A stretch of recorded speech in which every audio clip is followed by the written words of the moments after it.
Thank you very much, and thank you for the very kind presentation, and for the previous presentations as well. You're making my life very easy. I can focus on just some particulars of the mobility transformation. So my name is Johannes Nuutinen. I'm Demos Helsinki's lead of international markets, and as mentioned, I've been working very, very closely on mobility transformations and smart mobility throughout Europe in previous years. I know I'm the thing that's kind of keeping you all from the coffee break, so I'll try to be brief, and I have a lot of visuals, which is very nice. Peter actually already explained very, very well what Demos Helsinki is, so just very, very briefly, we're a Nordic think tank focused on societal transformation. We're based in Helsinki, but actually at the moment we work globally, so we have a lot of work throughout Europe and the Middle East. The focus themes of our work are, for instance, governance innovation, where we work with the highest government level on innovation policy, innovative policy and experimentation. And then on smart mobility and smart cities, we actually have a very broad scope. So we work with both municipalities, ministries, we work with the automotive industry, we work with energy providers. So we do have a kind of broad scope of working on mobility strategies and mobility visions of what could the mobility transformation look like. So that's kind of the perspective I'm taking today. Very, very briefly, so the argument I'm trying to make in the next 6.5 minutes is that mobility actually will be transformed. This is something that we all probably know very well, but mobility will actually affect how cities will be built, how cities will be developed very, very fundamentally, and that's kind of the critical link that will be part of the mobility transformation. So how mobilities will relate to cities, and what's the vision for that type of work that we have to be building. Okay, so this is kind of actually a longer slide set. I'll choose the most interesting ones. So yes, as mentioned, mobility will affect the way cities will be built. Mobility transformation is something that is already among us. The technology is already there, but now how those new technologies will be applied in the city space is of critical importance. The professor in the beginning said very well that actually the thing is that we have to decarbonize mobility and decarbonize cities in a very fundamental way, and actually very, very fast. I think someone mentioned 10 years, and that's not quite far from the ballpark. So by 2030, we have to totally decarbonize mobility and decarbonize cities. Cities cities are responsible for almost 70% of global emissions, so that's why cities are of critical importance. The other reason why mobility will be pushing the transformation of cities is that mobility is actually the first digital technology that will be fundamentally linked to infrastructure change. So it's not only about the digital services, about the new apps, about the mobility as a service applications, but it's actually how that's linked into physical streets, physical roads, physical buildings, and so forth. So that's kind of important. And thirdly, kind of comparing to other smart city developments, mobility is something that most of us do, so it's very, very citizen and user-oriented. The people actually move. It's not only about the infrastructure, about the technologies, but it's about the people. So that's kind of why we should be looking at cities very, very strongly. There's one specific challenge, though. Basically, the whole narrative and the whole transformation that we've been talking about, it's been extremely technology-driven. We've been focusing very, very much on what are the new technologies rather than what's actually the benefits that the new technologies bring to you and I, or kind of on a personal level. We do know that we're looking into connected, automated, we're looking at shared mobility. I like the CASE kind of abbreviation. That's something that we do know. But then again, what is the benefit for a person? What is a benefit for a company? What is a benefit for the society? That's something that we're still kind of struggling to verbalize. And actually, we're seeing the first backlashes already.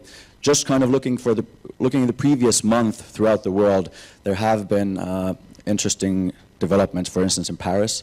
Paris already went and said that actually electric scooters, which are definitely kind of part of smart mobility, we don't actually want that. So they banned the whole electric scooters because Parisians like their streets and they don't want to be tripping over on electric scooters. Then looking at San Francisco, which is kind of the global technology hub, the city of San Francisco actually already went on and said that they will ban facial recognition technologies within city buildings, which is kind of actually radical for the place where Silicon Valley was basically born and most of the technologists already live. You do see more and more cities banning Uber. I think at the moment there were total and partial bans in 19 different cities for Uber. and the number is all the time growing. So cities are actually kind of taking a stance that we don't want your technology, because my argument is that it's not that the technology is bad. We definitely need the technology, and the technology is very good, but we don't actually have the societal vision for what that technology benefits for the cities and the citizens. I had a couple of these slides. So then we need a societal vision for the 21st century cities, and that's what we as Demos Helsinki try to build. To take us from a kind of an abstract level to a bit more tangible examples, what does a societal vision actually mean? I have actually two examples for you. The first one is something that we did in Helsinki. So we actually did a robot bus experiment in Helsinki. That's kind of a way of bringing a broad societal vision to a very tangible level. What does the future actually look like? We had the buses in three different parts of the city of Helsinki, driving around, kind of shuttling from A to B, and then obviously from B to A, and seeing how that works. People could actually board them, use them, test it out. We did it for basically three things. We wanted to show what the mobility transformation looks like, because there's always, when you have change, then people are a bit anxious about it. So we wanted to show what the new robot buses might look like. Secondly, we obviously wanted to test out the technology. What are the different hiccups? How does it work? What is the kind of user responses to it? How does the technology work in different types of parts of the city, which was very, very good. And then thirdly, we wanted to kind of do some user testing. So what are the responses and impacts on the people riding the buses? Fourth, and critically, in the robot bus experiment, we actually worked a lot with regulators. So we know that when we're talking about mobility in cities, we're in a very heavily regulated space. The R was a very good point. So we're in a very heavily regulated place, and we need to involve regulators into our experiments, into our pilot projects, because the regulators also have to understand what their role is in steering the right types of solutions, what their role is in the experiments.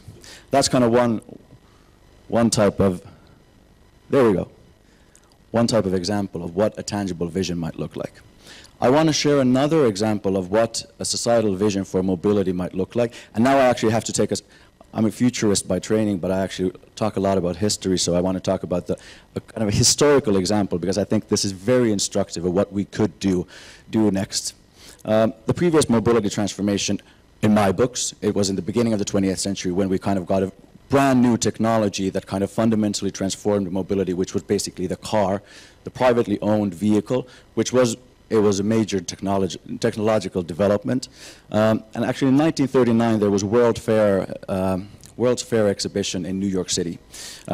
General Motors, which was kind of the leading car company of the continent at that moment, built this exhibition called Futurama, which was their template of what the city of the future might look like. So it was this kind of big dome, you could walk around it, and it was kind of the model city of the future of America. It looked a bit like this. So this is the kind of first blueprint of the city. So you had, in the very middle of the town, you had the place where people went to business, the kind of office buildings, then kind of right there where the sea is, you had the kind of more residential areas, the neighborhoods where you could kind of have your own house and even a small yard, and you can do your barbecues. And then you had places where the kind of factories were and shopping centers and so forth.